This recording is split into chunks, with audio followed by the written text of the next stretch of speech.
வணக்கம்ங்களே! வாங்க இன்னைக்கு தமிழ் மொழி இலக்கிய திறனறிவு தேர்வுக்கு அப்ளிகேஷன் ஃபார்ம் எப்படி ஃபில் பண்றங்கிறது ஸ்டெப் பை ஸ்டெப்பா பார்க்கலாம். இந்த வீடியோவ கடைசி வரைக்கும் பாருங்க. ஒவ்வொரு தகவலும் யூஸ்ஃபுல்லா இருக்கும். வெல்கம் டூ தடைகளை உடைய சரித்திரமடை.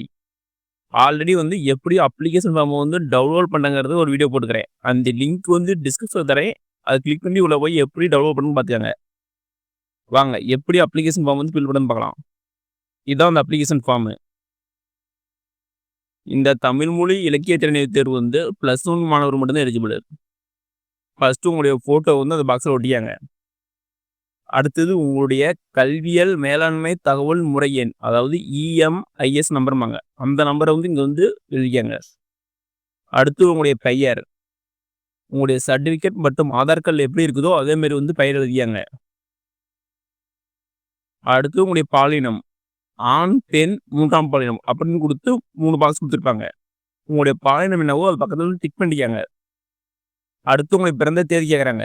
உங்களுடைய பிறந்த தேதி டேட்டு, மந்த், இயர் இந்த ஃபார்மெட்டில் அதில் ஃபில் பண்ணுங்க.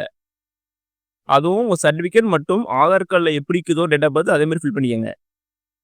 அடுத்து உங்கள் வகுப்பினம், உங்களுடைய கம்யூனிட்டி, உங்கள் கம்யூனிட்டி என்னவோ அதை கரெக்டாக டிக் பண்ணிக்கோங்க. பொதுப்பிரிவா, பட்டியலினத்தவரா, பட்டியலினத்தவர் அந்தியரா, பழங்குடியினரா, பிற்படுத்தப்பட்டோர் முஸ்லீமா, மிகவும் பிற்படுத்தப்பட்டோர் சிறுபான்மையினரா, அது நேராவது டிக் பண்ணிக்கங்க.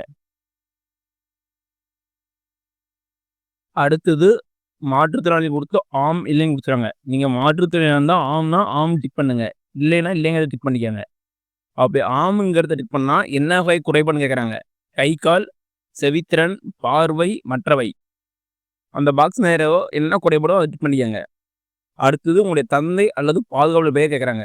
அந்த பாக்ஸில் எழுதிக்காங்க.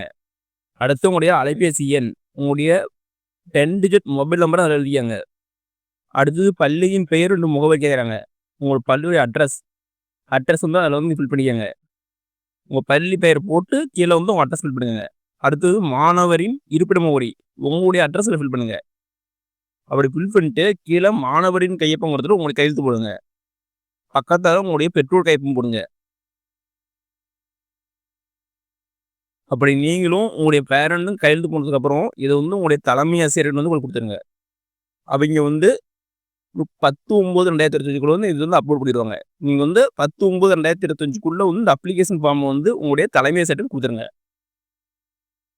இப்படி தான் இந்த அப்ளிகேஷன் ஃபார்ம் ஃபில் பண்ணணும்.